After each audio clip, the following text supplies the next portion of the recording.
வேதம் சொல்லுகிறது, வழக்கடுவோம் வாருங்கள் என்று கர்த்தர் சொல்லுகிறார். உங்கள் பாவங்கள் சிவேர் என்றிருந்தாலும் அவைகள் வெண் பஞ்சை போல மாறும். அவர்கள் இரத்தாம்பர சிவப்பாய் இருந்தாலும் வெண் பஞ்சை போல மாறும். அவர்கள் சிவேர் என்றிருந்தாலும் உறைந்த மழையை போல வெண்மையாகும் என்று ஏசாயா பக்தன் சொல்கிறார். ஒரு நிமிடம் கண்களை மூடி ஜெபிப்போம். எங்கள் கண்மலை மீட்பெருமாய் கர்த்தாவே, அடியனுடைய வாயின் வார்த்தைகளும் எங்கள் ஒவ்வொரு இதயத்தின் தியானமும் உம சமூகத்தில் பிரீதியா இருப்பதாக. ஆமீன்.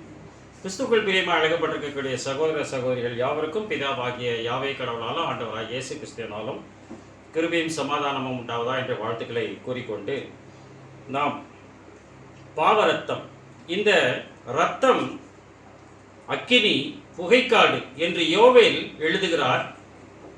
அது தீர்க்க தரிசனமாக அமைந்திருக்கிறது. அதே தீர்க்க தரிசனத்தை பரிசுத்த பேதுரு அவர்கள் பெந்தேகோஸ்தே நாளிலே அங்கு இரண்டாவது தீர்க்க தரிசன வசனத்தின் விளக்கமாக அப்போஸ்தலர் நடவடிக்கைகள் எழுதுவதை நாம் பார்க்கிறோம். எனவே இதில் 3 காரியங்களை கொடுத்திருக்கிறார். ஒன்று இரத்தம், அக்கினி, புகைக்காடு ஆகிய அக்னி ஸ்தம்பங்கள் என்று சொல்லுகிறார்.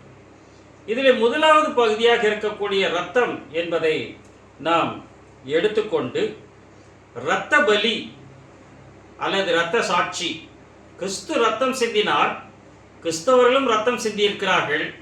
கிறிஸ்துவை போல கிறிஸ்துவுக்குள்ளாக வாழக்கூடியவர்களும் வாழ்க்கையிலே ரத்தம் சிந்தக்கூடிய மக்கள் கூட்டங்களாக இருக்க வேண்டும். அப்பொழுதுதான் அந்த கிறிஸ்துவுக்கு சாட்சியாக இருக்கிறவர்கள் கிறிஸ்துவின் இரத்தத்திற்கு சாட்சியாக இருக்கிறார்கள் என்பதை நாம் எளிதில் புரிந்து கொள்ள முடியும் என்பதாக பார்க்கிறோம். எனவே இதை 3 பிரிவாக நாம் பிரித்து, பலி இரத்தத்தின் மேல் பிரியமில்லை என்று அவர் பேசுவதாக பார்க்கிறோம். ஏசாயா புத்தகத்திலே நாம் வாசித்தோம். அந்த 1ஆம் அதிகாரம் 11ஆம் வசனத்தின் கடைசி பகுதியில்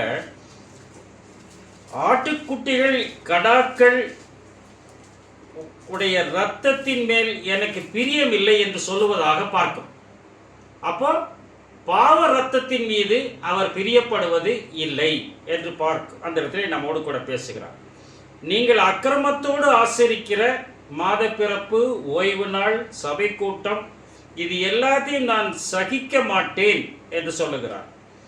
உங்கள் மாத பிறப்பு பண்டிகை என் ஆத்துமா வெறுக்கிறது, அவைகளை சுமந்து இழைத்து போனேன் என்று ஆண்டவர் பேசுவதாக இந்த இடத்துல நம்ம பார்க்கிறோம்.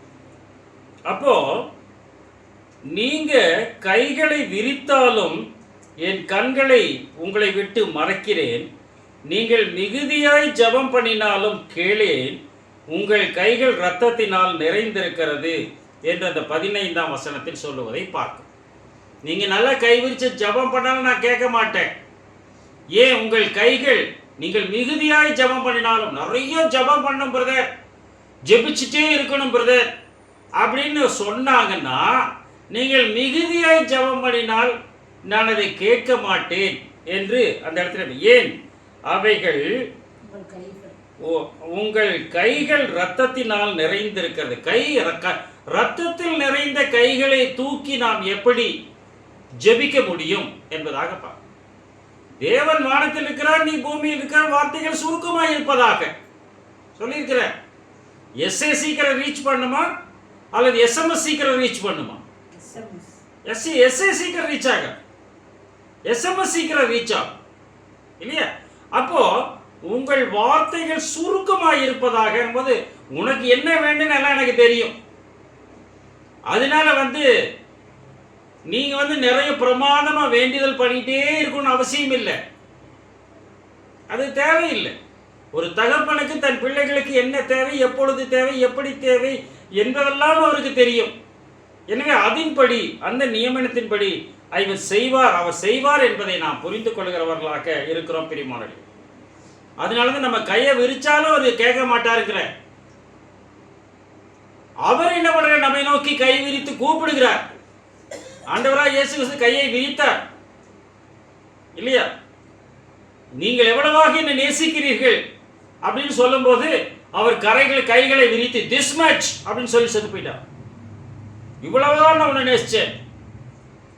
ஆனால் அதை நாம் ஏற்றுக்கொள்ளக்கூடிய மனப்பக்குவம் நமக்கு இருக்கிறதா என்பதைத்தான் அந்த இடத்துல நாம் ஆய்வு செய்து பார்க்க கடமைப்பட்டவர்களாக இருக்கிறோம். பிரியமானவர்களே, நீதிமொழிகளின் புத்தகம் 1ஆம் அதிகாரம் 22 33 வரைக்கும் உள்ள வசனங்களை வாசிப்போம். பேதைகளே நீங்கள் பேதமையை விரும்புவதும் நிந்தனைக்காரரே நீங்கள் நிந்தனையில்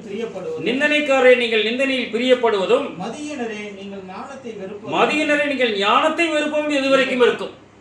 என் கடிந்து கொள்ளுதலுக்கு திரும்புங்கள். இதோ என் ஆவியை உங்களுக்கு அருளுவேன். என் வார்த்தைகளை உங்களுக்கு தெரிவிப்பேன். என் ஆவியை கொடுக்கிறேன், வார்த்தையை கொடுக்கிறேன். என் கடிந்து கொள்ளுதலுக்கு திரும்புங்கள். இந்த வார்த்தையெல்லாம் கடிந்து கொள்ளுதலுக்கு புத்தி சொல்லுதலுக்கு ஏதுவா இருக்கு. கடிந்து கொள்ள நீங்க கேட்பாங்களா? கேட்கவே மாட்டாங்க.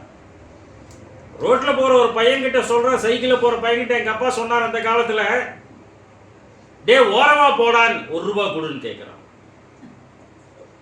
ஓரமா போடான்னு சொன்னதுக்கு அந்த பையன் கேட்கிறான், ₹1 கொடு, நான் ஓரமா போறேங்கிற. அப்ப என்ன அர்த்தம்? கடிந்து கொள்ளுதலை கேட்கக்கூடிய, ஆலோசனை கேட்கக்கூடிய மனப்பக்குவம் நமக்கு இல்லை என்பதாகத்தான் அதுல ஒரு வெளிப்பாடு கிடைக்கிறது என்பதாக நாம் பார்க்கிறோம். மிகுதியாய் கூப்பிட்டான் வார்த்தைகள் உங்களுக்கு தெரிவிப்பேன். நான் கூப்பிட்டும் நீங்கள் கேட்க மாட்டோம் என்கிறீர்கள். என்னவே கூப்பிடுறாரு அவர். வார்த்தை உரத்த சத்தமிட்டு ஞானம் கூப்பிடுகிறது, புத்தி சத்தமிடுகிறது, வழியருகே நின்று கூப்பிடுகிறது. கேட்க மாட்டோம், அங்க கேட்க மாட்டோம் என்கிறீர்கள். நான் என் கையை நீட்டியும் கவனிக்கிறவன் ஒருவனும் இல்லை. பாத்தீங்களா? நீங்க என்ன கையை விரிச்சா நான் கேட்க மாட்டேன். ஏன்? என் ஆலோசனை அதான் சொல்றாரு அவரு. நான் என் கையை நீட்டியும் கவனிக்கிறவன் ஒருவனும் இல்லை. என் ஆலோசனை எல்லாம் படிங்க. என் ஆலோசனைகளை எல்லாம் நீங்கள் தள்ளி என் கடிந்து கொள்ளுதலை வெறுத்தீர்கள். பாத்தீங்களா? என் ஆலோசனை தள்ளி கடிந்து கொள்ளுதலை வெறுத்தீர்கள். அப்படின்னா நம்முடைய சிந்தை எங்க இருக்கிறது? கேட்கக்கூடிய மனப்பக்குவத்தில் இருக்கிறதா? இன்னைக்கு குழந்தைங்கிட்ட சொல்லி பாருங்க, மொபைல் பார்க்காதன்னு சொல்லி பாருங்க, என்ன பண்ணது? டென்ஷன் ஆயிடும் குழந்தைங்க, என்னென்னமோ பண்ணுது. எல்லாம் இன்னைக்கு வரக்கூடிய மீடியால வரக்கூடியதெல்லாம் நம்ம பார்த்தோம்னா சகிக்காது இல்லையா? எதுக்கு சொல்றாங்க? அப்படிங்கிறத நாம் சிந்திக்கக்கூடியவர்களாக இருக்க வேண்டும். கேட்க மாட்டார். என் கடிந்து கொள்ளுக்கு திரும்புங்கள் அப்படின்னா வெறுத்தீர்கள் அப்படிங்கிறார். அடுத்து ஆகையால் நானும் உங்கள் ஆபத்து காலத்தில் நகைத்து நீங்கள் பயப்படும் காலம் வரும்போது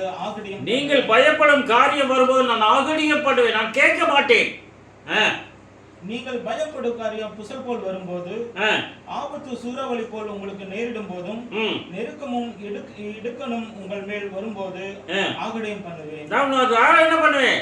நீங்க செவி கொடுக்க மாட்டேங்கிறாரு. அப்புறம் அப்பொழுது அவர்கள் என்னை நோக்கி கூப்பிடுவார்கள், நான் மறு உத்தரவு கொடுக்க மாட்டேன். அவர்கள் அதிகாலையில் என்னை தேடுவார்கள், என்னை காண மாட்டார்கள். அதிகாலையில் எப்படி? அதிகாலையில் இன்னைக்கு தேடுறாங்களா? இல்ல. அப்படின்னா இவர் சுமார நம்மளே எத்தனை மணிக்கு எந்திரிப்போம் இல்லையா? நம்மளே காலையில டெய்லி எத்தனை மணிக்கு எந்திரிப்போம்? இப்போ 7 மணிக்கு வேலைக்கு போறதுல நம்ம 5 மணிக்கு எந்திரிப்போம், 6 மணிக்கு எந்திரிக்கலாம். 10 மணிக்கு தான் வேலைக்கு போனால் நம்ம எத்தனை மணிக்கு எந்திரிப்போம்? அதுக்கு தகுந்த நம்ம எந்திரிப்போம் இல்லையா? அப்ப அதிகாலையில் என்னை தேடுவார்கள் என்பது எப்போது? அது என்ன அதிகாலை? அதிகாலையில் யார் தேட? இப்படியெல்லாம் கர்த்தருடைய வார்த்தைக்கு கீழ்ப்படியாம, கர்த்தருடைய வார்த்தைக்கு செவி கொடுக்காம இருக்கிறவங்க அதிகாலையில் எப்படி எந்திரிப்பான்? அப்படின்னா அவர் சொல்ற அதிகாலை 1000 வருட அரசாட்சி. 1000 வருட அரசாட்சி விடிந்து வரும்போது நீங்கள் கேட்டால் கிடைக்காது. இதுவே ரட்சணியால், இதுவே அனுக்கிரக காலம். அவர் அதிகாலையை தேடுவார்கள். நீங்கள் ஓடி போவது மாறி காலத்திலாவது ஓய்வு நாளாவது இல்லாதபடி எச்சரிக்கையா இருங்கள்னாரு. மாறி காலம் என்பது அருள்மழை பெய்யக்கூடிய காலம் அல்ல, அக்னி மழை பெய்யக்கூடிய காலம். எச்சரிக்கையா இருக்கு. அப்ப நம்ம முடியாது.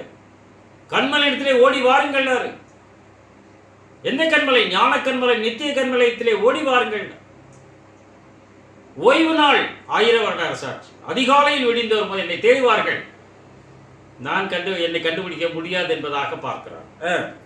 அவர்கள் அறிவை வெறுத்தார்கள். கர்த்தருக்கு பயப்படுதலை தெரிந்து கொள்ளாமல் போனார்கள். ஆமாம், கர்த்தரை பயப்படுதல் ஞானத்தின் ஆரம்பத்தை தெரிந்து கொள்ளாமல் போனார்கள். என் ஆலோசனையை அவர்கள் விரும்பவில்லை, என் கடிந்து கொள்ளுதலை எல்லாம் அசட்டை பண்ணினார்கள். எத்தனை தடவை ரிப்பீட் பண்ண? கடிந்து கொள்ளுதல் எத்தனை ரிப்பீட் பண்றாங்க?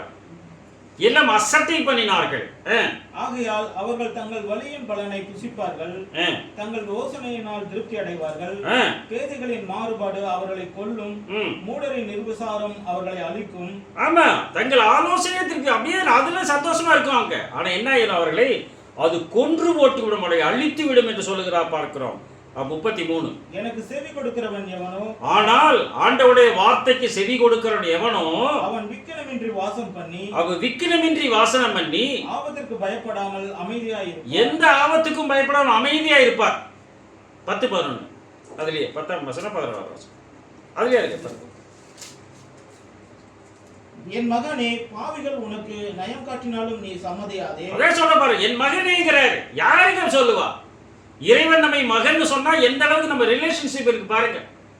என் மகனே, பாவிகளுக்கு நயம் காட்டினாலும் நீ சம்மதியாதே. எங்களோடு வா, ரத்தம் சிந்தும்படி நாம் பதிவிருந்து குற்றமற்றிருக்கிறவர்களை முகாந்தரமின்றி பிடிக்கும்படி ஒளிந்திருப்போம். அது நமது கரங்கள் பாவ ரத்தத்தினால் நிறைந்திருக்கிறார். ரத்தம் சிந்தும்படி நாம் ஒளிந்திருந்து என்ன சொல்றாரு அவரு? பதிவிருந்து குற்றமற்றிருக்கிறவர்களை முகாந்தரமின்றி பிடிக்கும்படி. முகாந்தரமின்றி பிடிக்கும்படி எப்படியாவது பிடிச்சவன முடிச்சிடலாம் அப்படின்னு சொல்ல. கைகள்ங்கிற அந்த கைகள் தவறு செய்ய வேண்டும் என்று சொன்னால் அதற்கு கால்கள் ஒத்துழைக்க வேண்டும். 16 அவர்கள் கால்கள் தீங்கு செய்ய ஓடி ரத்தம் சிந்த தீவிரிக்கிறது. அவர்கள் கால்கள் தீங்கு செய்ய ஓடி ரத்தம் சிந்த தீவிரிக்கிறது. இதுதான் பாவ ரத்தம் சிந்தினவர்களா சிந்துகிறவர்களாக நாம் இருக்கிறோமா? நம்ம பார்த்தோம், தன் சகோதரனை பகைத்தால் அவன் கொலைகாரனாக இருக்கிறான். அப்ப என்ன அர்த்தம்? ரத்த சிந்துதல் தான். நமது ரத்தத்தை நாம் கர்த்தருக்கென்று சிந்தாதபடிக்கு மற்றவர்களை ரத்தம் சிந்த வைக்கிறவர்களாக இருக்கிறோமா என்று நாம் சிந்திக்கிறோம். அப்ப அந்த வார்த்தைகள் இருக்கிறதா? அது உருவ குத்தக்கூடிய வார்த்தைகளாக இருந்து அவரை சரி செய்யக்கூடியதாக இருக்கிறதா அல்லது கொலை செய்யக்கூடியதாக இருக்கிறதா? திருடனும் கத்தி வச்சிருப்பான், டாக்டரும் கத்தி வச்சிருப்பார் இல்லையா? எந்த கத்தி வாழ்வு கொடுக்கும்? டாக்டர் வச்சிருக்கிற கத்தி வாழ்வு கொடுக்கும், திருடன் வச்சிருக்கிற கத்தி முடிச்சிடும். அவன் அவன் தேவைக்காக என்ன செய்வான்? கொலை செய்து விடுவான். அப்படின்னா நாம் கண்ட சகோதரனை நாம் கொலை செய்கிறவர்களாக இருந்தால் நம்ம சுயநலத்துக்காக தான் செய்கிறோம் என்பதுதானே பொருள். அதானே அர்த்தம். ஆனால் டாக்டர் எதுக்கு செய்கிறாருன்னா ஒருவேளை காசு நிறைய வாங்கிக்கிறதா இருக்கலாம், அது வேற. ஆனால் அவர் செய்யக்கூடிய அந்த மருத்துவம் அவர்களுக்கு பிழைப்பை உண்டாக்குகிறது. பிழைக்கிறார்கள் இல்லையா? அப்பெண்டிக்ஸ் இருக்குன்னு போறாங்க, உடனே கத்தி வச்சு கிழிக்கிறாங்க, அப்பெண்டி சேர்த்து தூரம் போட்டா சரியாயிடுது. அது வரைக்கும் வயிற்று வலி துடிச்சுட்டு அப்ப துடிக்கலையே. அப்ப அதுதான் சொல்ற, கால்கள் ரத்த சிந்த தீவிரிக்கிறது என்று சொல்லுவதாக பார்க்கிறோம். அப்படின்னா இது பாவமாக இருக்கிறது. பாவ ரத்தத்தை சிந்துகிறவர்களாக நாம் இருக்கிறோமா என்று நாம் சிந்திக்க கடமைப்பட்டவர்களாக இருக்கிறோம். நீதிமொழிகள் 28ஆம் அதிகாரம் 9 மற்றும் 13. நீதிமொழி 28, 9 மற்றும் 13. வேதத்தை கேளாதபடி தன் செவியை விலக்குறவனுடைய ஜெபமும் அருவருப்பானது. வேதத்தை கேளாதபடி தன் செவியை விலக்குறவனுடைய ஜெபமும் அருவருப்பானதுன்றார். நான் சர்ச்சுக்கெல்லாம் போக மாட்டேன் பிரதர், சர்ச்சுக்கெல்லாம் போக மாட்டேன் சிஸ்டர், அங்க என்ன இருக்குது? அவங்கெல்லாம் மோசம், சுயநலவாதிகளாக இருக்கிறார்கள். அவர்கள் சர்ச்சில் இருக்கக்கூடியவர்கள் எல்லாம் நம்மளை அந்நியராக பார்க்கிறார்கள், எனக்கு மதிப்பு மரியாதை கொடுக்கறது இல்லை, அவங்க குரூப்பிசம் ஃபார்ம் பண்றாங்க. இப்படியெல்லாம் பரவாறாக பேசிக்கொண்டு சபைக்கு போய் இறைவனை தேடாதபடிக்கு நாம் தனிமையிலே உட்கார்ந்தால் கடவுளோடு கூட நேரத்தை செலவழிக்கிறோமா அல்லது நம்ம கிட்ட இருக்கக்கூடிய மொபைல் போன்ல செலவழிக்கிறோமா? நம்ம சிந்திக்கிறோம். போக வேண்டிய சர்ச்சுக்கு போனால் 2 மணி நேரம் எங்களுக்கு செலவாகுது, நான் வீட்டில் உட்காந்து நான் ஆன்லைனில் பார்த்துக்கிறேன்னா ஆன்லைனில் அது மட்டுமா பார்ப்போம்? பரவாயில்ல. ஆனால் ஜாக்கிரதை உடையவர்களாக நாம் இருக்க வேண்டும் என்றுதான் பாருங்கள். வேதத்தை கேளாதபடி தன் செவியை விலக்கனுடைய ஜபமும் அருவருப்பான இல்லையா? அப்ப ஜபம் பண்ணாதே அருவருப்புங்கிற 13. அதனால என்ன பண்ணணும்? தன் பாவங்களை மறைக்கிறவன் வாழ்வடைய மாட்டான். தன் பாவங்களை மறைக்கிறவன் வாழ்வடைய மாட்டான். அவைகளை அறிக்கை செய்து விட்டு விடுகிறவனோ இரக்கம். அவைகளை அறிக்கை செய்து விட்டு விடுகிறவன் இரக்கம் பெறுவான். சரிங்களா? பாவங்கள் பாவ ரத்தத்தால் நிறைந்திருக்கிறது, அறிக்கை செய்து விட்டு விடுகிறவர்களாக இருக்க வேண்டும். வேதத்தை கேளாதபடி, வார்த்தையை கேளாதபடி செவியை அடைத்துக் கொள்ளுது, அருவருப்பானதுங்க. ஜபம் அருவருப்பானதுங்க. ஜபம் என்பது பாவமாகுமா அப்படின்னு ஒரு கேள்வி நம்ம கேட்டோம். ஜபங்கிற பாவம் எங்க பாவத்துக்காக தாங்க ஜெபம் பண்ணுவாங்க. ஜெபம் எப்படிங்க பாவம்னு சொல்ல முடியும் அப்படின்னு நம்ம ஒரு கேள்வி கேட்டார். 109ஆம் சங்கீதம் 6-7 வசனங்கள். 109, 6-7. அவனுக்கு மேலாக துஷ்டனை ஏற்படுத்தி வையுங்கள். அவனுக்கு மேலாக துஷ்டனை ஏற்படுத்தி வையுங்கள். சாத்தான் அவன் வலது பக்கத்தில் நிற்பானாக. சாத்தான் மேல துஷ்டன் நிக்கிறான், பக்கத்துல வந்து யார் இருக்கிறா? சாத்தான் அவன் வலது பக்கத்தில் இருக்கிறான். அவனுக்கு விரோதம் செய்ய சாத்தான் வலது பக்கத்தில் இருக்கிறான். சாத்தானை வலது பக்கத்தில் வைத்துக் கொண்டு நாம் ஜெபித்தால் என்னவாகுதாம்? அது அவன் நியாயம் விசாரிக்கப்படும் போது குற்றவாளியாக்கப்படும். சாத்தான் வலது பக்கத்தில் வச்சு ஜெபம், நியாயம் விசாரிக்கப்படும் போது குற்றவாளியாக்கணும். இப்போன்னு தெரியாது, நம்மளுக்கு வெளியே தெரியாது. அவன் ஜெபம் பாவமாக்கணும். அவன் ஜெபம் பாவமாக்கணும். ஜெபம் பண்ணாவே பாவம்ட்டாரு. இப்ப என்ன அர்த்தம்? சாத்தானை வலது பக்கத்தில் வைத்துக் கொண்டு நாம் ஜெபித்தால் அது பாவம்ங்கிறாரு.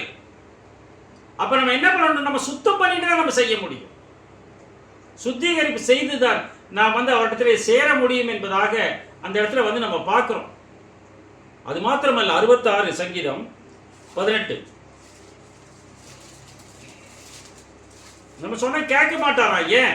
என் இருதயத்தில் அக்கிரம சிந்தை கொண்டிருந்தேனானால் ஆண்டவர் எனக்கு செவி கொடார். என் இருதயத்தில் அக்கிரம சிந்தை கொண்டிருந்தேனானால் ஆண்டவர் எனக்கு செவி கொடார். அப்படின்னு இருதயம் சுத்திகரிக்கப்பட வேண்டும். இருதயத்தின் எண்ணங்கள் தூய்மைப்படுத்தப்பட வேண்டும். ஏதோ உலக பிரகாரமா எல்லாம் நான் செஞ்சுக்குவேன், ஆண்டவருக்கு காணி கொடுத்துக்குவேன், நம்ம ஆராதனை கலந்துக்குவேன், நல்லா பாட்டு பாடு எல்லாம் செய்யலாம் நம்ம. ஆனா இருதயம் அவருக்கு, என் மகனே உன் இருதயத்தை எனக்குத்தான், உன் வழிகள் எனக்கு நேராக இருக்க கடவுள், உன் கண்ணிமேல் உனக்கு முன்பாக நேராய் நோக்க கடவுள், உன் கால்களை சீர்தூக்கிப்பார், வலதுபுறம் இடதுபுறம் சாயாதே, உன் காலை தீமைக்கு விளைக்கார்.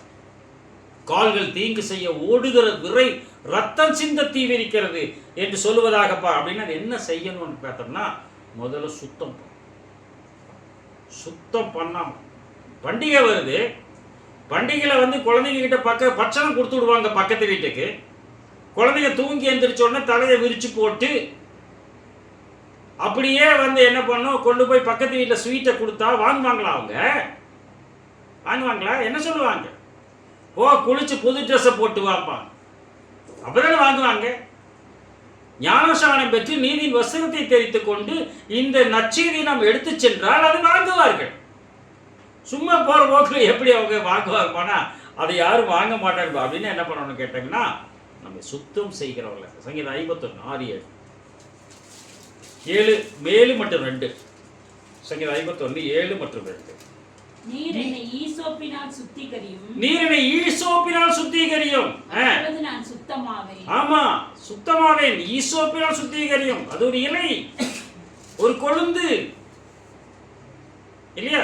நம்ம சுத்திகரிப்பதற்கு அவிழ்தத்துக்கு ஏறும். அதன் இலைகள் அவிழ்தத்துக்கு ஏதுவாக, அது மருந்து. என்னை ஈசோப்பினால் சுத்திகரியும், அப்பொழுது சுத்தமாவேன். என்னை கழுவி அருளும், அப்பொழுது நான் உறைந்த மழையிலும் வெண்மையாவேன். அப்ப எது? சிந்தனை தூய்மை வர வேண்டும். என்னை கழுவி அருளும், உறைந்த மழையிலும் வெண்மையாவேன். 2ஆம் வசனம்.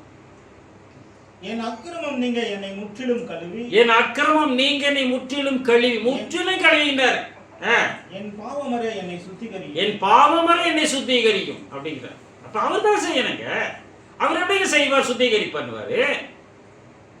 இப்ப குழந்தைங்க அதுகளே குளிக்கிறதுக்கும் அந்த குழந்தைகளை குளிக்க வைக்கிறதுக்கும் வித்தியாசம் இருக்குல்ல. தாங்களே குளிச்சுட்டா நல்லா சுத்தமா வாங்கலாம், இல்ல பெரியவங்க குளிச்சு வச்சா சுத்தமா வாங்க. பெரியவங்க குளிக்குது, அது சும்மா தண்ணி ஊற்றிட்டு வந்துடும். என்னென்ன குடிச்சுக்க சோப்பே போகாமல் இருக்கணும் சொல்லவும் இல்லையா? அப்படின்னு சொல்ல, என்னை கழுவியறலும், என்னை சுத்திகரியும், அப்புறம் சுத்தமாவேன், உறைந்த மழையிலும் வெண்மையாவேன். அப்படின்னு அந்த பிரகாசம் வருதுங்கிற. அதுதான் பேதுரு கேட்கிறாரு ஜீசஸ் கிட்ட. 13:8 யோவான் 13:8. பேதுரு அவரை நோக்கி, நீர் ஒரு காலம் என் கால்களை கழுவப்படாது. நீ ஒரு காலம் என் கால்களை கழுவப்படாதுங்கிறாரு. அதுக்கு ஜீசஸ் என்ன மறுபடி சொல்றா பாருங்க. அவர் தான் கழுவணும். வேற யாரும் கழுவ முடியாது. இயேசு பேதுருவுக்கு பிரதியுத்தரமாக, இயேசு பேதுருவுக்கு மாத்திரமல்ல நமக்கும் பிரதியுத்தரமாக, நான் உன்னை கழுவாவிட்டால் என்னிடத்தில் உனக்கு பங்கில்லை என்றார். ஆமா, நான் உன்னை கழுவாவிட்டால் என்னிடத்தில் உனக்கு பங்கில்லை என்றார்.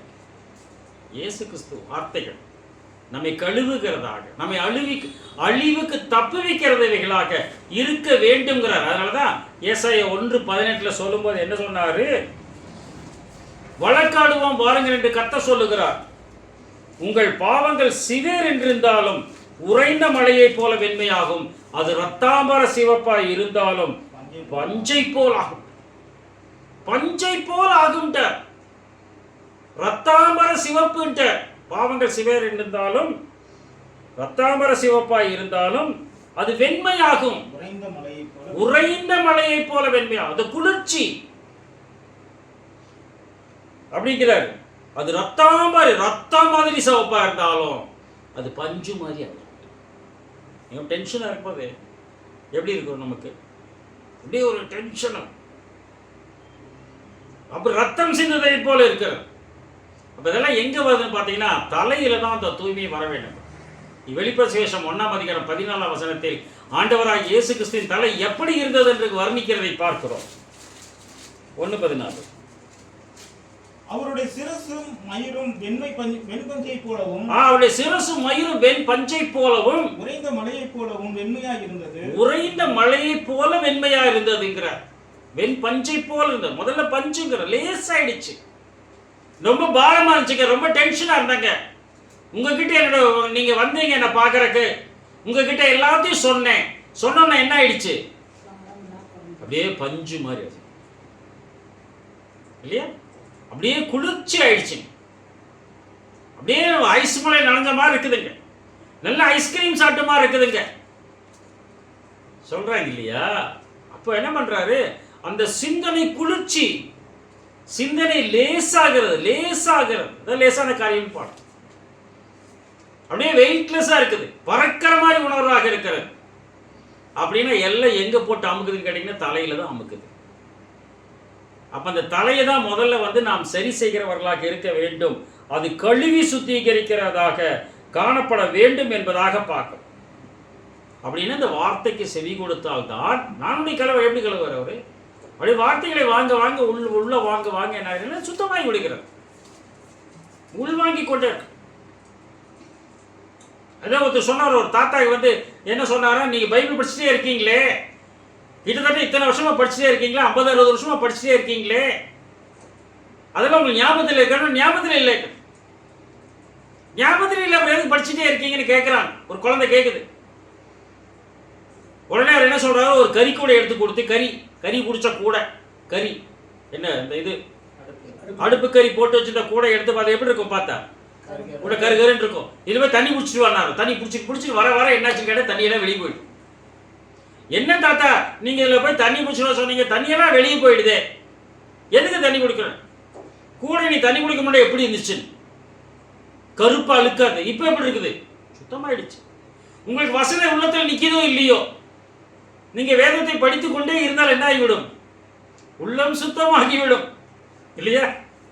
எல்லாம் மனசை வச்சு எல்லா வசனையும் மனப்பாடமா தெரியுங்கிறது முக்கியம் அல்ல. அது சுத்தமாக வேண்டும். அதற்காகத்தான் இந்த வார்த்தைகளின் யதார்த்தத்தை நாம் கற்றுக்கொள்ளுகிறவர்களாக இருக்கிறோம். அதை நாம சுத்திகரிப்பு பண்ணி நம்மை அழிவுக்கு தப்புவிக்கிறது. 107 சங்கீதம் 20 வசனம், 107:20.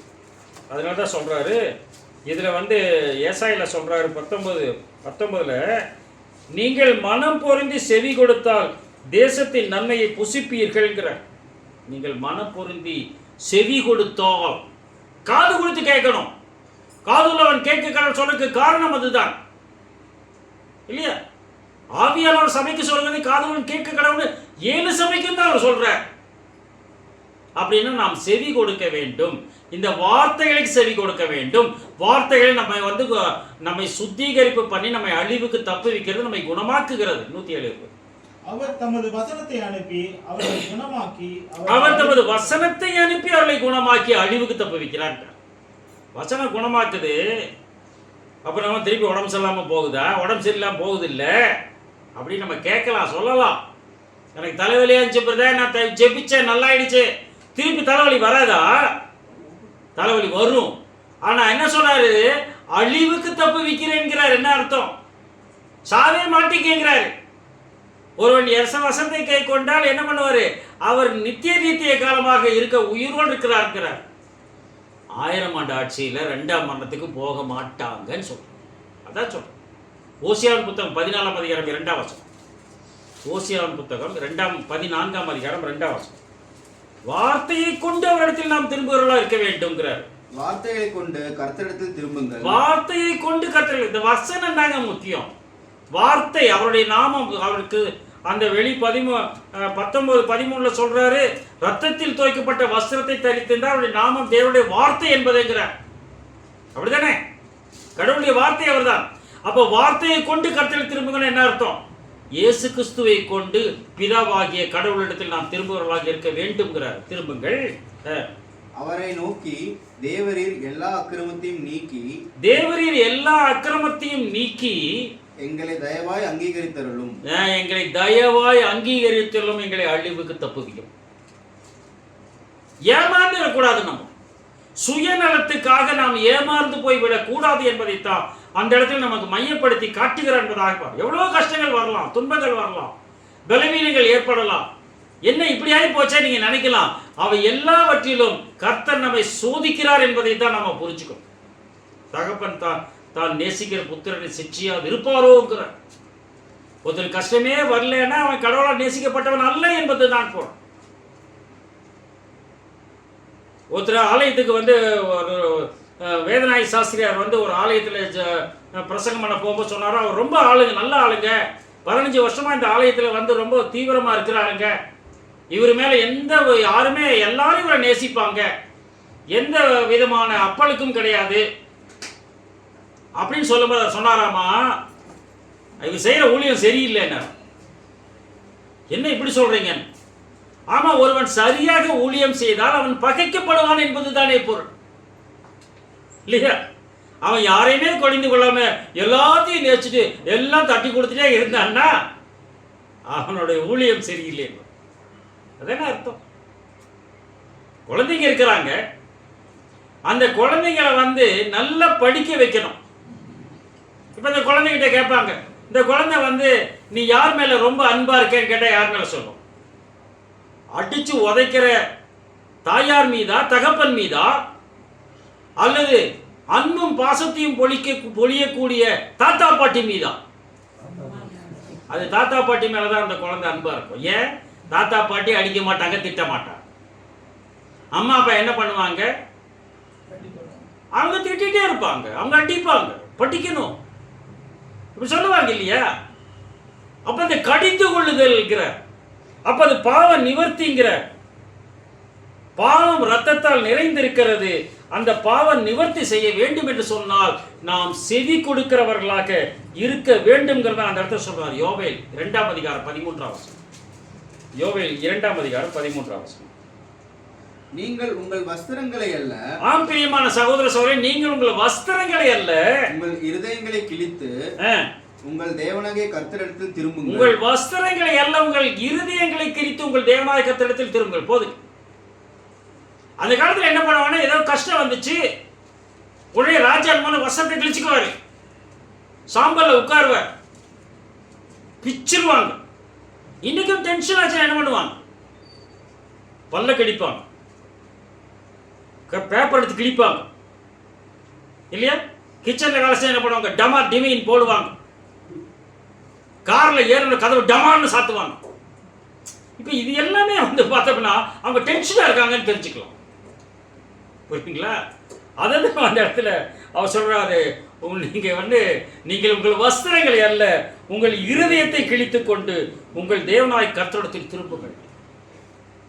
இருதயம் கிழிக்கப்பட்ட இருதயமாக இருக்க வேண்டும். இருதயம் கிழித்தால் என்ன ஆகும்? சொல்லர்த்தமான இருதயத்தை கிழிச்சா என்ன ஆகும்? ரத்தம் எல்லாம் வெளியே போயிடும். ஆள் என்னவா? செத்து போயிடுவான். இனி நான் அல்ல, கிறிஸ்துவே என்னில் பிழைத்திருக்கிறான்னு சொல்றாரு. நான் இல்ல, என் ரத்தம் அல்ல, அது கிறிஸ்துவின் ரத்தம். கிறிஸ்துவுக்காக ரத்த சாட்சிகளாக மரித்தவர்கள் அத்தனை பேரும் அதே நிலைமையில் தான் இருக்கு. சுயநலம் எண்ணம் இல்லாதபடிக்கு செயல்பட்டவர்களாக இருக்கிறார். நீங்க எந்த ஊருக்கு போனாலுமே அந்த ஊர்ல இருக்கக்கூடிய இந்த பழைய கல்லறைகளை போய் நீங்கள் பார்த்தீங்கன்னு வையுங்க, அந்த கல்லறையில் வந்து வெளிநாட்டு குழந்தைங்க, வெளிநாட்டவருடைய பெயர் போட்டிருக்கான்னு பார்த்தீங்கன்னா அதில் நிறைய பேர் குழந்தைங்க பேர் போட்டிருக்கும். 6 மாதம், 1 வயசு, 2 வயசு. நிறைய வெளிநாட்டு வெள்ளைக்கார குழந்தைங்களுடைய குழந்தைகள் மரித்து போய்விட்டது இந்த ஊரில் வந்து. ஏன்? இந்த கிளைமேட் ஒத்துக்கல. ரொட்டியும் பண்ணி கொடுக்கறதுக்கு வந்தாங்களா? இருக்கலாம். ரொட்டியும் பண்ணி கொடுக்க வந்தவங்க அவங்க குழந்தைகளை ஏன் சாக கொடுக்க வேண்டும்? புரியுதுங்களா? ஏன் சாக கொடுக்க வேண்டும்? நம்மை நேசிக்கிட்டவ அவர் நேசிக்க. அதுல தான் நான் ஒரு கதை சொன்னேன். ஒருத்தன் என்ன பண்ணிருக்கான், வெளிச்சட்டை போட்டுருக்கிறான். அவன் போய் ஒருத்தர் குத்திட்டான், அவன் செத்து போயிட்டான். ஆனால் அவனை ரத்தம் போல இவன் சட்டையில் பட்டுருச்சு. அவனுடைய ரத்தம் இவன் சட்டையில் பட்டு விட்டது. ஓடுறான், இவன் தலை தெறிக்க ஓடுறான். அவனை துரத்துறாங்க. ஓடி வந்து ஒரு வீட்டுக்குள்ளே போயிட்டான். வீட்டுக்குள்ள என்னை காப்பாத்துங்கிறான். உடனே அவன் பார்க்குறான், இவனை துரத்தி நிறைய பேர் வர்றாங்க. உன் சட்டையை கழட்டுங்கிறான். இவன் சட்டையை அவனுக்கு கொடுத்துட்டு அவன் சட்டையை வாங்கி இவன் போட்டான். இப்போ ஓடி வந்தவன் என்ன பண்ணுவானுங்க, எந்த சட்டையில் ரத்தக்கரை இருக்குதோ அவனை கூட்டிட்டு போய் தூக்கில் போட்டுருவான். தானே நடக்கும்.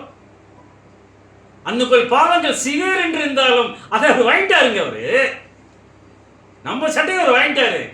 நமக்காக பலியானார் ஆண்டவர். அவருடைய சத்தத்தை, அவருடைய அவருடைய கரையில்லாத சட்டையை நமக்கு கொடுத்து விட்டார் இல்லையா? அப்ப இவனுடைய நிலைமை யோசனை பண்ணிப்பார். ஐயோ, எனக்காக நான் சிந்திய ரத்தம் அவர் ரத்தம் சிந்த வைத்தது. அப்ப இவன் என்ன பண்ணுவான்?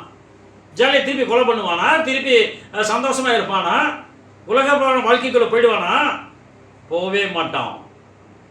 எனக்காக ஒருவர் மரித்து விட்டார், நான் என்ன செய்ய வேண்டும்? நிக்கிறேன் பாத்தீங்களா? அதான் சொல்றார். அதான் சொல்றார், நீங்கள் மனம் பொருந்தி செவி கொடுத்தால் தேசத்தின் நன்மையை புசிப்பீர்கள். மனம் பொருந்தணும். முதல்ல இருதயம் கிழிக்கப்பட வேண்டும். மனத்தில் அவரோடு கூட ஒன்றாக வேண்டும். செவி கொடுக்க வேண்டும். தேசத்தின் நன்மையை புசிக்கிறவர்களாக. எந்த தேசம்? வரக்கூடிய ஆட்சியின் தேசத்தின் நன்மையை புசிப்போம். இல்லைன்னா 2ஆம் ஆண்டுக்குள் 20ஆம் வருஷம் எப்படி எழுதுறாரு பாருங்க. 1:20 ஏசாயால, மாட்டோம் என்று எதிர்த்து நிற்பீர்களானால் பட்டயத்துக்கு இரையாவீர்கள். கர்த்தரின் வாய் சொல்லு. நீங்க மாட்டோம் எதிர்த்து நின்னீங்கன்னு வையுங்க, நான் நின்னேன்னு வையுங்க, கர்த்தருடைய வார்த்தைக்கு விரோதமா மாட்ட முடியாது. என்ன ஆயிடுவாங்களாமா? பட்டயத்துக்கு இரையாகி விடுவீர்கள். எந்த பட்டயம் அப்படின்னு கேட்டோம்னா எபேசியர் 6ஆம் அதிகாரம் 17ஆம் வசனம். நமக்கு தெரியும் அந்த பட்டயம் எதுன்ட்டு. அந்த பட்டயத்துக்கு முன்னாடி ஷார்பன் பண்றது பாருங்க, பிரெயின்ங்கறார். ரட்சணியம் என்னும் தலைச்சீராவையும் தேவ வசனமாகிய ஆவியின் பட்டயத்தையும் எடுத்துக்கொள்ளுங்கட்டார். சும்மா பட்டயத்தை எடுத்தா பத்தாது. என்ன கிரிக்கெட் விளையாடுறதுக்கு நீங்க கூட்டு போறீங்க, நான் போய் 6 அடிக்கிறேன், அது அடிக்கிறேன். எப்படி என்னால செய்ய முடியும்? நான் ஏற்கனவே பயிற்சி எடுத்தவனாக இருக்க வேண்டும். இல்லைன்னா செய்ய முடியாது. இல்ல என்னடா இந்த போடுறாரு சொல்றீங்களா? எப்படி பிரதர் அப்படின்னா, இல்ல சின்ன வயசுல வந்து நான் ஸ்கூல்ல படிக்கும் போது நான் கிரிக்கெட் டீம்ல இருந்தேன் சொல்லுவேன்ல. அந்த பயிற்சி பட்டயத்துக்கு இரையாவீர்கள் அப்படின்னு அந்த பயிற்சி வேண்டும் நமங்கிறார். மாட்டோம் என்று எதிர்த்து நிற்பீர்கள் என்றால் பட்டயத்துக்கு இரையாவீர்கள் என்கிறார். ரட்சண்யம் எனும் தலைச்ச முதல்ல தலையில வரணும். எய்ம் வேணுங்க முதல்ல. ரட்சண்யம் எனும் தலைச்சீரா. அப்பந்தான் தேவவசனமாகிய ஆவியின் பட்டயம். முதல்ல பிரெயின் ஷார்பன் பண்ணணும். அப்படின்னு நீங்க பிடிக்கிற கத்தியை ஷார்பன் பண்ணணும். ஒரு வாள் சண்டையில் ஒருத்தர் பெரிய வித்வானார், ஒரு பெரிய இவர் வாள் பயிற்சியில் அந்த மன்னிக்கவும் வாள் யுத்தத்தில் வந்து ரொம்ப பெரிய அளவு சண்டை, கத்தி சண்டை போடுறதுல வந்து ரொம்ப பெரிய, எத்தனை பேர் கத்தி இருந்தாலும் அடிச்சு தள்ளிக்குவார். இவருடைய கத்தி முதல் எந்த கத்தியில் மோதி இருக்கும்? யாருடைய கத்தியில் மோதி இருக்கும்? புரியலையே என்ன சொல்றேன்? பயிற்சியாளர். எதிர்த்த மாதிரி இல்ல, பயிற்சியாளர். அதான் முக்கியம். இவர் வாழ் பயிற்சி எங்கே கற்றுக்கொண்டார் கேட்டா பயிற்சியாளர்களே கற்றுக்கொண்டார். பயிற்சியாளருக்கு சிறப்பாக அந்த வாக்கு அவார்டுல தான் மோதி இருக்கும். புரியுதுங்களா? அப்படின்னா ஆண்டவரா இயேசு கிறிஸ்துவிட்ட நம்ம பயிற்சி எடுத்துக்கணும். ரட்சண்யம் எனும் தலைச்சீரா தேவவசனம் ஆகிய ஆவியின் பட்டயம். அதுக்கப்புறம் தான் இந்த ஷார்ப்னஸ் பிரெயின்ல வரணும். அதான் விவேகானந்தர் என்ன பண்ணாராம், போயிட்டு இருக்கும்போது இது அம்போ என்னமோ விட்டுட்டு இருந்தாங்க. ஒரு குருவியை பார்த்து சொல்லுவாங்க இருக்காது, நமக்கு தெரியாது. அப்போ இது என்னது கேட்டாராம், அந்த குருவியை நாங்கள் வந்து சுடுறோம், துப்பாக்கியில் சுடுறோம். கொண்டாங்க வாங்கி அடிச்சாராம், குருவி செத்து கீழே வந்துச்சோம். எப்படிங்க இது என்னதுன்னு கேட்டீங்க, ஆனால் வாங்கி அடிச்சிங்க, அது செய்தாச்சோன்னே அதுதான் எய்ம். புரியுதுங்களா? அந்த எய்ம் வந்து கரெக்டாக இருக்கணும் உங்களுக்கு. அந்த எய்ம் கரெக்டாக இருந்தால் அந்த காரியசக்காக அந்த ரட்சணியின் தலைச்சீராகும் தேவ வசனமாகிய ஆவியின் பட்டயத்தையும் எடுத்துக்கொள்ளுங்கள். ஷார்பன் பண்ண பட்டயம் தேவ வசனமாகிய ஆவியின் பட்டயம். அது பேசும், அது போராடும், வேறு எதுவும் செய்யாது. ஒரு உதாரணம் சொல்றேன். ஒரு இடத்துல உட்காந்து பேசிட்டு இருக்கும்போது ஒரு ப்ரேயர் மீட்டிங் முடிச்சோம். அதுக்கப்புறம் பயங்கர வாக்குவாதம் வந்துருச்சு. தீர்க்க தரிசனம் கட்டாயம் சொல்லணுங்கிறாங்க. ஒரு குரூப் இருக்கு, அந்த குரூப்ல இருக்கவங்க சொல்றாங்க தீர்க்க தரிசனம் கட்டாயம் சொல்லணும், அவர் சொல்றாரு, இவர் சொல்றாரு, அந்த போதனை சொல்ல இப்படி சொன்னாரு, இதெல்லாம் நடந்துச்சு, உண்மையாவே நடந்துச்சு, தீர்க்க தரிசனம் சொல்லியே ஆகணும். ஒரு குரூப் இல்லைங்க அது தேவையில்லைங்க, அப்படியெல்லாம் இல்லைங்க, அதெல்லாம் வந்து நடந்து முடிஞ்ச தீர்க்க தரிசனத்தை தாங்க சொல்லலாம் அப்படின்னு என்னென்னமோ எக்ஸ்பிளைன் பண்ணிட்டு இருக்கிறாங்க. அவர் பர்னபாஸ் இந்த காலத்து சண்டை, பயங்கரமான சண்டை. ஒரு ஹவுஸ் ப்ரேயர் மீட்டிங், கிட்டத்தட்ட ஒரு 30-40 பேர் இருக்கிறாங்க, சண்டை நடக்குது. நான் உட்காந்து பார்த்துட்டு இருக்கிறேன், எனக்கு அந்த அளவுக்கு பயிற்சி கிடையாது. திடீர்னு எனக்கு ஒரு ஞாபகம் வந்தது, ஒரு வசனம், ஏங்க கொஞ்சம் இருங்க, அந்த லூக்கா 16:16 படிங்க அப்படின்னு சொன்னேன். உடனே என்ன பண்ணுவாங்க, கிடக்கிற போடா அப்படின்னு சொல்லுவாங்களா? உடனே எடுத்து படிச்சாங்க. என்ன படிச்சாங்க அந்த இடத்துல? நியாயப்பிரமாணமும் தீர்க்கதரிசன வாக்கியங்களும் யோவான் வரைக்கும் வழங்கி வந்தது. போதுங்க, அது முதலுக்கு இறையரசு என்பது நற்செய்தி அறிவிக்கப்படுது. யோவான் வரைக்கும், அப்ப தீர்க்கதரிசனம் எல்லாம் யோவான் வரைக்கும் தான் அப்படிங்கிறத படிச்ச உடனே அந்த இடத்துல சைலண்ட் ஆயிட்டாங்க. யாருமே ஒன்றும் பேசல, எல்லாம் அமைதியாக அந்த வசனத்தையே அவங்கவுங்க பைபிள் எடுத்து வச்சுக்கிட்டு அந்த வசனத்தை யோவான் வரைக்கும் வழங்கி வந்தது. அப்படின்னா போது சரி எல்லாம் சாப்பிட வாங்க, நாங்க அப்படியே ஐடியா மாறிடுச்சு, அவ கலைஞ்சு போயிட்டாங்க. இந்த வசனம் அங்கு பாய்ந்தது என்பது தானே பொருள். இருதயத்துக்குள்ள பாய்ஞ்சது. படி எபிரேயர் 4:12 மன்னிக்க, எபிரேயர் 4:12 எபிரேயர் 4:12 பரிசுத்தவான்கள் சீர்பொருந்தும் பொருட்டு, பரிசுத்தவான்கள் சீர்பொருந்தும் பொருட்டு இல்ல, அது தேவனுடைய வார்த்தை, தேவனுடைய இறைய வார்த்தை என்பது ஜீவனும் வல்லமையும் உள்ளதா. இந்த வார்த்தை ஜீவன் வல்லமை எங்க இருக்குன்னு கேட்டீங்கன்னா வார்த்தையில தாங்க இருக்கு. நாம் வார்த்தையை வாசிக்கவில்லை என்று சொன்னால், வார்த்தைக்கு செவி கொடுக்கவில்லை என்று சொன்னால், வார்த்தை உள்ளத்திலே இழுக்கவில்லை என்று சொன்னால் நமக்கு ஜீவன் இல்லை, இல்லையா? அது வல்லமை, ஜீவனும் வல்லமையும் உள்ளதா இருக்கு. அது பவர். அந்த பவர் தான் பார்த்து இன்னும் நிறைய இருக்குது. உதாரணத்துக்கு இருபுறமும் கருக்குள்ள எந்த பட்டயத்திலும் கருக்கானதாயும், இருபுறமும் கருக்குள்ள எந்த பட்டயத்திலும் கருக்கானது. கூர்மை, கருக்குனா கூர்மை. இருபுறமும் கருக்குள்ள என்ன அர்த்தம்? ஒருத்தர் நடுவில் பிடிச்சிட்டாரு, நடுவில் பிடிச்சி இந்த பக்கம் கூர்மை அந்த பக்கம் கூர்மை, அப்படி இல்லை. பட்டயம் கத்திங்கிறது எப்படி இருக்கும்? உருண்டையா இருக்குமா இல்ல அது வந்து பிளேட் மாதிரி இருக்குமா? அது பிளேட் மாதிரி தான் இருக்கும். ரெண்டு பக்கம் ஷார்பன் பண்ணீங்கன்னா என்ன ஆகும்? நம்ம வீட்டில் கத்தி வச்சிருக்கிற கத்தியெல்லாம் ஒரு பக்கம் தான் ஷார்பன் இருக்கும். இப்படி கையை வச்சு மேலே தட்டுவோம், டம்முன்னு அடிப்போம் ஏதோ காய்கறி வெட்டும் போது. ஆனால் ரெண்டு பக்கம் ஷார்ப்பாக இருந்தால் நீங்கள் கையை வச்சு அடிக்க முடியாது, கை காயமாயி. ரெண்டு பக்கம் நீங்கள் வந்து ஷார்பன் பண்ணிச்சுன்னா அதோட டிப் என்ன ஆயிரும்? அது கூர்மையை வேற நடக்கும். அதான் இருபுறமும் கருக்குள்ள எந்த பட்டயத்திலும் கருக்கானதாயும், ஆத்மாவையும் ஆவியையும் கணுக்களையும் ஊனையும் பிரிக்கத்தக்கதாக. ஆத்மா ஆவி கணுக்கள் ஊன்கிறார். இந்த இடத்துல ஆத்மாங்கிறது சிந்தை, ஆவிங்கிறது சொல், ஊன் என்று அழைக்கப்படுகிறது வந்து சரீரம், கணுக்கள் கணுக்கள் எலும்பு மூட்டு மச்சை, இது எல்லாம் சரீரத்தை குறிக்கிறது. அப்படின்னா ஆவியும் ஆத்மாவையும் கணுக்களையும் ஊனையும் பிரிக்கத்தக்கதாக உருவ குத்துகிறதாயும் உருவ குத்துகிறதா இருக்கின்றார். அப்படின்னா சரீரத்தை குத்துகிறது, சிந்தனையை குத்துகிறது, ஆவியும் குத்து. அப்படின்னா சொல் செயல் சிந்தை அப்படிங்கிற சொல்லுங்கிறது ஆவி, செயல்ங்கிறது வந்து சரீரம், சிந்தை அதுதான் இங்க ஆத்மா இருக்கிறார். ஆவி ஆத்மா சரீரம் வந்து சொல் செயல் சிந்தை. அப்படின்னா சொல்லிலும் அது கரெக்ட் பண்ணுது, சொல்லையும் கரெக்ட் பண்ணுது, வார்த்தையை கரெக்ட் பண்ணுது, சிந்தனையை கரெக்ட் பண்ணுது, சரீரத்தையும் அது சரி செய்கிறது என்பதா பார்க்கிறோம். அதுக்கு தான் ஒரு உதாரணம் பார்க்கிறோம். அப்போஸ்தலர் 2 அதிகாரம் 37 வசனம். அப்போஸ்தலர் 2:37.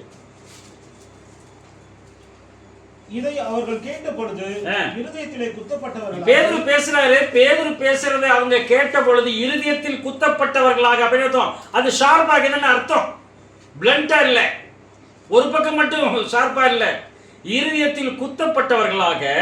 பேதுருவையும் மற்ற அப்போஸ்தலரையும் பார்த்து போதுங்க, பேதுரு மற்ற அப்போஸ்தலரை பார்த்து நாங்க என்ன செய்யணும்னு கேட்கிறான். இருதயத்தை குத்துது. இப்ப காலில் ஒரு முள்ளு குத்திச்சுன்னு வைங்க, அது எப்படி எடுப்பீங்க? காலில் ஒரு முள்ளு குத்திச்சு எப்படி இருக்கு? ஒரு கத்தி வச்சிருப்பீங்களா? இல்லை கையில் பிடிக்கி பார்ப்பீங்களா? கையில் புடுங்க என்ன ஆயிடும்? அது உள்ளதான் போகும் இல்லையா? பின்னூசி வச்சு குத்தும் சொல்றாரு. பின்னூசி அது ஏற்கனவே முள்ளு குத்திக்கலாம், எனக்கு பின்னூசியில் குத்துறது அப்பதான் வரும். முல்லை முள்ளால் பழமொழி சொல்றாரு பார். சிறு வயசு பையனா இருந்தாலும் பழமொழி சொல்றாரு பார். முல்லை முள்ளால் எடுக்கவே இல்லையா? எந்த இடத்துல முள்ளு குத்தி இருக்கிறதுன்னு பார்த்து டச் பண்ணி பார்த்து அது பக்கத்துல குத்துனீங்கன்னா இந்த முள்ளு வெளியே வந்துடும். அது வரைக்கும் என்ன வேதனை இருக்கும் யோசனை பண்ணிப்பார். ஒரு முள்ளு குத்திடுச்சு, அந்த முள்ளை எடுக்கிற வரைக்கும் எப்படி இருக்கும்? அது ஒரு வேலையும் சிங்கமா இருந்தாலும் சரி இல்லையா? அண்ட்ரோக்ளஸ் அந்த லைன் தான் அதான் சொல்றது கதை இல்லையா? சிங்க கோயில போட்டாங்களா, சிங்கம் ஒன்றும் செய்யலையா அவனை? ஏன்னு கேட்டா இவன் காட்டுக்குள்ள போகும்போது ஒரு சிங்கம் வேதனைப்பட்டு இருந்துச்சான். ஏழப்பா சிங்கத்தோட காலில் முள்ளு குத்திச்சான். இந்த முள்ளையும் குடிக்க விடுறாரு. இவரை வந்து என்ன பண்றாரு, சிங்க கோயில போடுறாரு. சிங்கம் அதே சிங்கம் இங்க வந்துருச்சு, இவனை ஒண்ணும் பண்ணல. அது அப்படின்னா முள் என்பது வேதனையை உண்டாக்கக்கூடியது. அந்த முள்ளை எடுக்கணும்னா இது உருவ குத்துது. அந்த இடத்துல குத்தி ஆவியும் கணுக்களையும் ஊனையும் பிரிச்சு உருவ குத்து அதை கிழிச்சு அதை வெளியே எடுத்துட்டாரு. அவர்கள் இருதயத்தில் குத்தப்பட்டவர்கள் நாங்கள் என்ன செய்யணும்னு கேட்கிறார்கள் என்பதாக பார்க்கிறோம். அதனாலதான் உயிர்ப்பிப்பது இந்த வார்த்தைகள் தான். யோவான் 6:63 சொல்றோம் இல்லையா? ஆவியே உயிர்ப்பிக்கிறது, மாம்சமானது ஒன்றுக்கும் உதவாது. நான் சொல்லுகிற வார்த்தைகள் ஆவியாயும் ஜீவனுமாக. இந்த வார்த்தையை வந்து நமக்குள்ள இல்லைன்னா நமக்கு ஆவியும் கிடையாது, ஜீவனும் கிடையாது. அப்படிதான் வசனம் சொல்லு. நம்ம வார்த்தை நமக்குள்ள இருக்கணும். ஏதோ ஒரு வகையில் அது வந்து உள்ள போயிட்டே இருக்கணும். ஏதோ ஒரு வகையில் அது உள்ள போகும். அப்போ அந்த அளவுக்கு என்ன பண்ணணும்? நம்ம ஒரு டைம் சாக்ரிஃபைஸ் பண்றவங்களாக நாம் இருக்க வேண்டும் தான் அந்த இடத்துல சொல்றாரு. அதனாலதான் இங்க சொல்லும் போது என்னன்னு சொல்லிட்டாரு, நாம வந்து நீங்கள் மனம் பொருந்தி செவி கொடுத்தால் தேசத்தின் நன்மை புசிப்பீர்கள் அப்படிங்கிறார். அப்படின்னு நம்ம என்ன பண்ணணும்? நாம் செவி கொடுக்கிறவர்களாக இருக்க வேண்டும்ங்கிறார். ஓசியாவின் புத்தகம் 6 அதிகாரம் 6 வசனம். ஓசியாவின் புத்தகம் 6 அதிகாரம் 6 வசனம். பலியை அல்ல இரக்கத்தையும். பலி எல்லாம் வேண்டாம். அதான் சொல்ல, உங்கள் தகன பலியும் திரளான பலிகளின் திரள் எனக்கு என்னத்திற்கு? ஆட்டுக்கடாக்கள் நினம் இதெல்லாம் எனக்கு வேண்டாம். அரோசிகமா இருக்கு சொல்ல. பலியை அல்ல இரக்கத்தையும். தகன பலிகளை பார்க்கிலும் எரி பலிகளை பார்க்கிலும் தேவனை அறிகிற அறிவையும் விரும்புகிறேன். தேவனை அறிகிற அறிவு விரும்புகிறேன். கடவுளை அறிகிறார். இதுதான். நீங்க எத்தனை தான் கனி கொடுத்தாலும் சரி, எத்தனை தான் பலி செலுத்தினாலும் சரி, எத்தனை தான் நீங்க ஆராதனைக்கு போனாலும் சரி, பாட்டு என்ன பண்ணாலும் சரி, இரக்கத்தையும் கடவுளை அறிகிற அறிவையும் இருக்கிற கடவுளை பற்றி தெரிந்து கொள்ள வேண்டும் உணர்வு நமக்குள்ள வாழணும். அது வேணும் நமக்குள்ள.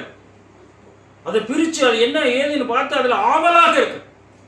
உங்களுக்கு பிரியமான ஒரு பொருளை நீங்க ஆர்டர் பண்ணிட்டீங்க, அந்த பொருள் வந்துருச்சு. ஒரு 10 நாள் கழிச்சு அதை ஓபன் பண்ணுவீங்களா? என்ன பண்ணுவீங்க? உடனே அதை பிரிச்சு எடுத்து அதை நோண்டி என்ன பண்ணணுமோ ஏது பண்ணணுமோ அதை பார்த்து இல்லையா? குழந்தைங்கிட்ட நிறைய பொம்மை இருக்கலாம். ஒரு புது பொம்மை வாங்கி கொடுத்தீங்கன்னா என்ன பண்ணுவது? அந்த பொம்மையை தூக்கி போட்டு பழைய பொம்மை வச்சு விளையாடுமா, இல்லை இந்த புது பொம்மையை வச்சு விளையாடுமா? புது பொம்மையை வச்சு தேவை. அது அவருக்கு பிரியமானது. இந்த பிரியமான கலரில் கொடுத்துட்டீங்க என்ன பண்ணுவது? அது ரொம்ப ஆவலாக அதை வைத்துக்கொள்ளும். தூங்கும் போதும் வைத்துக்கொள்ளும், வெளியில போகும்போதும் வைத்துக்கொள்ளும், சர்ச்சுக்கு போனாலும் எடுத்துட்டு போகும். அப்படித்தானே இருக்கும் அது. அப்ப அதை தான் அந்த இடத்துல வந்து அவர் நம்மோடு கூட பேசுகிற பலியல்ல இரக்கத்தையும் கடவுளை அறிகிற அறிவையும் விரும்புகிறேன். 1 சாமுவேல் 15ஆம் அதிகாரம் 22ஆம் வசனம். 1 சாமுவேல் புத்தகம் 15ஆம் அதிகாரம் 22ஆம் வசனம்.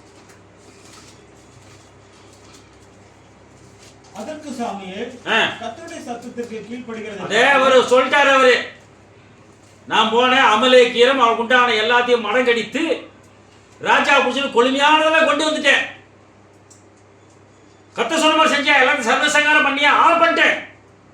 அப்படின்னா என் காதில் விழுகிற ஆடுகள் மாடுகள் சத்தம் என்ன? கொழுமையானவைகள். அது கர்த்தருக்கு பலி செலுத்த கொள்ளும். நீ போய் வழியில போய் தேங்காய் எடுத்துட்டு போய் கோயில உடைக்காதே அப்படின்னு சொல்லியிருந்தா, வழியில போய் தேங்காய் 4 தேங்காய் 1 குளம் தேங்காயை வந்து கோயில உடைச்சோம்னா, நான் சொல்லியிருக்கேன் நான் எல்லாம் உடைச்சிட்டு தான் கொண்டு வந்தேன் சொல்றேன் இல்லையா? பலி அல்ல, பலியை பார்க்கலும் கர்த்தருடைய சத்தத்திற்கு கீழ்ப்படிகிறது. கர்த்தருடைய சத்தத்திற்கு கீழ்ப்படிகிறது. பார்க்கலும் சர்வாங்க தகனங்களும் பலிகளும் கர்த்தருக்கு பிரியமானது. கர்த்தருடைய சத்தத்திற்கு கீழ்ப்படிகிறது பார்க்கிலும் சர்வாங்க தகன பலிகளும் கர்த்தருக்கு பிரியமா இருக்குமா? பலியை பார்க்கலும் கீழ்ப்படிதலும், பலியை பார்க்கலும் கீழ்ப்படிதலும், ஆட்டுக்கடாக்களின் இனத்தை பார்க்கலும் செவி கொடுத்தலும், ஆட்டுக்கடாக்களின் இனத்தை பார்க்க செவி கொடுத்தலே உத்தமம். செவி கொடுத்து சேர்தலே பாக்கியம். அதான் நம்ம படிச்சோம். மனம் பொருந்தி செவி கொடுத்தால் தேசத்தன்மை குறிப்பு. ஆட்டுக்கடாக்கள் இனத்தை பார்க்கலும் செவி கொடுத்தலே உத்தமம். பலியை பார்க்கலும் கீழ்ப்படிதல் உத்தமம். கடவுள் சொல்லுக்கு நாம் கீழ்ப்படிதலாக இருக்க வேண்டும். அதை நம்ம வந்து அப்படியே சாக் புக் சொல்லிட்டு இருக்க கூடாது. அதுதான் ரொம்ப முக்கியமானது. கடவுள் என்ன சொல்லியிருக்கான்னு முதல்ல நம்ம தெரிஞ்சுக்கணும். அவன் என்ன சொல்லியிருக்கான்னு தெரிஞ்சுட்டு அதை நம்ம வாழ்க்கையை இம்ப்ளிமெண்ட் பண்றதுக்கு பிரயாசப்படணும். அவ்வளவுதான். அதுக்கு விரோதமாக எந்த காரியம் வந்தாலும் அது 2ஆம் பட்சத்திலே கொண்டு போய் விட வேண்டும் என்பதை தான் அந்த இடத்தில் நம்ம மையப்படுத்துகிறார். சங்கீதம் 51:17. சங்கீதம் 51:17. கடவுளுக்கு ஏற்கும் பலிகள், கடவுளுக்கு ஏற்கும் பலிகள் நொறுங்குண்ட ஆவிதான். நீங்க என்ன வேணாலும் கொடுக்கலாம், ஆனா நொறுங்குண்ட ஆவியை ஒப்படைத்து விட்டேன். உங்களை நீங்களே அவருக்கு ஒப்படைத்து விடுங்கள். கடவுளுக்கு ஏற்கும் வருகின்ற நொறுங்குண்ட ஆவிதான். கடவுளே நொறுங்குண்டதும் நறுங்குண்டதுமான இருதயத்தை நீ பிறக்கிறீர்கள். இருதயத்தை சிந்தனைகளை வகையேற்க நொறுங்குண்டது நறுங்குண்டது அப்படியே அந்த அளவுக்கு நம்ம தாழ்ந்து போகிறவர்களாக இருக்க வேண்டும் கடவுளுடைய சமூகம். அப்படிப்பட்ட பலிகள் மீது அவர் பிரியமா இருக்கிறார். 55 அதுல பலியினாலே என்னோடு உடன்படிக்கை பண்ணின, இப்படிப்பட்ட பலியினாலே என்னோடு கூட உடன்படிக்கை பண்ணின என்னுடைய பரிசுத்தவான்களை என்னிடத்தில் கூட்டுங்கள். இப்படிப்பட்ட பலியின் மேல் உடன்படிக்கை பண்ண என்னுடைய பரிசுத்தவான்களை என்னிடத்தில் கூட்டுங்கள். வார்த்தைகளை கொண்டு கர்த்தரிடத்தில் திரும்புங்கள். அது படிச்சு முழுசா படிக்கலாம் நினைக்கிறேன். ஓசியா புத்தகம் 14ஆம் அதிகாரம் 2ஆம் வசனம். வார்த்தைகளை கொண்டு, பலி அல்ல, இரக்கத்தை விரும்புகிறேன். இப்படிப்பட்ட பலிகள் மீது நான் பிரியமாய் இருக்கிறேன். எந்த பலி?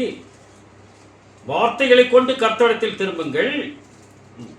பலியை அல்ல, இரக்கத்தையும். இல்ல இதுல ஓசியா 14. வார்த்தைகளை கொண்டு கர்த்தரிடத்தில் திரும்புங்கள். வார்த்தைகளை கொண்டு கர்த்தரிடத்தில் திரும்புங்கள். அவரை நோக்கி தேவரீர் எல்லா அக்கிரமத்தையும் நீக்கி.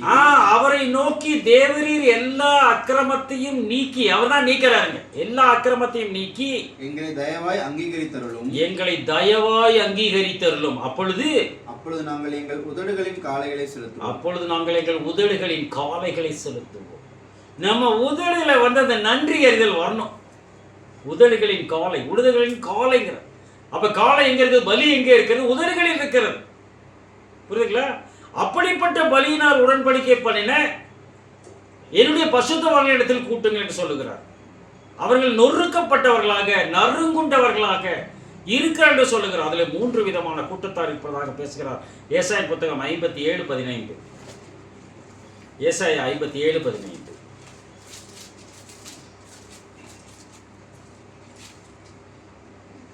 நித்தியவாசியும் பரிசுத்தம் என்கிற நாமம் உள்ளவருமாகிய மகத்துவமும் உன்னதமும் உள்ளவர் சொல்லுகிறார். மகத்துவமும் உன்னதம் உள்ளவர் சொல்லுகிறாராம். உன்னதத்திலும் உன்னதத்திலும் பரிசுத்த ஸ்தலத்திலும் வாசம் பண்ணுகிற நான் அங்க இருக்கேன். அப்படிப்பட்ட நான் பணிந்தவர்களின் ஆவியை உயிர்ப்பிக்கிறதற்கும் பணிந்தவர்களின் ஆவியை உயிர்ப்பிக்கிறார். அதான் காக்கப்படுற கூட்டம். பணிந்தவர்களின் ஆவியை உயிர்ப்பிக்கிறார். நொறுங்கினவர்களின் இருதயத்தை நொறுங்கினவர்கள் இருதயத்தை, அதுதான் திரள் கூட்டம். நொறுங்குண்டு பணிந்த ஆவியில் சேர்த்துட்டார். யார் பாருங்க, அதான் மனவாட்டி வைப்பார். நொறுங்குண்டு பணிந்து அவருடைய ஆவியை, நொறுங்குண்டு பணிந்தவர்கள் ஆவி எடுத்து வாசம் பண்ணுகிறேன். வாசம் யார்கிட்ட வரும்? நொறுங்குண்டு பணிந்தவர்களின் ஆவி இடத்திலே வாசம் பண்ணுவார். அது மனவாட்டி வைப்பார். நொறுங்கின ஆவி உயிர்ப்பிக்கிறார், பணிந்தவர்களின் ஆவி உயிர்ப்பிக்கிறார். 3 விதமான கூட்டத்தை நொறுங்குண்டு பணிந்த மனவாட்டி இடத்திலே அவர் வாசமாகி இருக்கிறார். அப்ப நாம என்ன செய்ய வேண்டும் என்று கேட்டால், நம்முடைய பலிகளின் திரள் இரத்தத்தினால் நிறைந்திருக்கிறதாக காணப்பட்டால், அந்த பாவ இரத்தத்தினால் நிறைந்திருக்கக்கூடிய இருதய சிந்தனைகளை நாம் வார்த்தைகளை கொண்டு கழுவி சுத்திகரிக்கிறவர்களாகவும், அது கடவுளுடைய பாவ நிவர்த்தி நன்மையும் நியாயத்தையும் செய்கிறவர்களாகவும் சொல்றார். ஏசாயா 1:17 சொல்றார், நன்மை செய்ய படியுங்கள், நியாயத்தை தேடுங்கள். நன்மை செய்ய கழுவி சுத்திகரிக்கப்பட்டதினால் நன்மை செய்கிறது படிக்கிறோம், நியாயத்தை தேடுகிறோம், கர்த்தரின் அறிகிற அறிவிலே வளருகிறோம். போதுங்க. பாவ நிவர்த்தி என்பது செவி கொடுத்தல் என்பதாக பார்க்கும். பட்டயம் என்பது வார்த்தைகள். அந்த வார்த்தைகள் நம்முடைய சிந்தனையை தூய்மையை உண்டாக்கி அந்த பட்டயம் கரங்களிலே பிடித்திருக்கும். இது பட்டயம் கரங்களிலே பிடித்திருக்கும் இல்லையா? இந்த பட்டயம் தான் இது வாய்மையாக இருக்கிறது, உண்மையாக இருக்கிறது. அதன்படி நடக்க நாம் செயல்பட்டோம் என்று சொன்னால், அப்படிப்பட்ட பலி இரத்த பலியாக இருக்கிறது. அந்த இரத்த பலிதான் இரத்த சாட்சியாக அமைகிறது. அது ஒன்று மனவாட்டி வகுப்பார், இன்னொன்று திரள் கூட்டம், மூன்றாவது அது காக்கப்படுகிற கூட்டம் என்பதாக பார்க்கும். இதை மூன்றையும் தான் அவர் அக்கினியிலும் அந்த புகைக்காடான அக்னி ஸ்தம்பத்திலும் காட்டுகிறார் என்பதை நாம் லகுவாக நாம் புரிந்து கொள்ளுகிறவர்களாக இருக்கிறோம் பிரியமானவர்களே. எனவே இயேசு கிறிஸ்துவின் இரத்தம் இரத்த சாட்சிகள் என்ற இரத்த பலியை உண்டாக்கியது. அந்த இரத்த சாட்சிகள் என்ற இரத்த பலி உலக பிரகாரமான மற்றவருடைய இரத்தத்தை சிந்தக்கூடிய பலியாக இருக்கும் என்று சொன்னால், அதன் மீது அவர் பிரியம் வைக்காத படிக்கு பாவ இரத்தத்தினால் நிறைந்த நம்முடைய வாழ்க்கையை வார்த்தையை கொண்டு நன்மை இன்னதென்று நாம் படித்து நியாயத்தை தேடும்போது, கர்த்தரை அறிகிற அறிவிலே நாம் பிரியமாக செயல்படும் போது நமக்கு பாவ நிவர்த்தி ஏற்படுகிறது. எப்படி என்று சொன்னால், நாம் செவி கொடுக்கும் போது ஏற்படுகிறது. நாம் செவி கொடுத்து சேர்ந்தால் அது நலமாக இருக்கிறது. தேசத்தின் நம்மை புசிக்கிறவர்களாக இருப்போம். 1000 ஆண்டு ஆட்சி என்ற தேசத்தின் நம்மை புசிக்க வேண்டும் என்று சொன்னால் பட்டயத்தால் கொலை செய்யப்பட்டவர்களாக இருக்க வேண்டும். அப்படிப்பட்ட ரத்தம் சிந்துதல் நம்மிடத்திலே காணப்படுகிறதா, அல்லது மற்றவர்களை ரத்தம் சிந்திக வைக்கிறவர்களாக நாம் இருக்கிறோமா என்று நம்முடைய செயலை சீர்தூக்கி பார்க்க கடமைப்பட்டவர்களாக இருக்கிறோம். பிதாவாகிய யாவே கடவுள் ஆண்டவராகிய இயேசு கிறிஸ்துவின் இந்த வார்த்தைகளை ஆசீர்வதிப்பாராக. ஆமென்.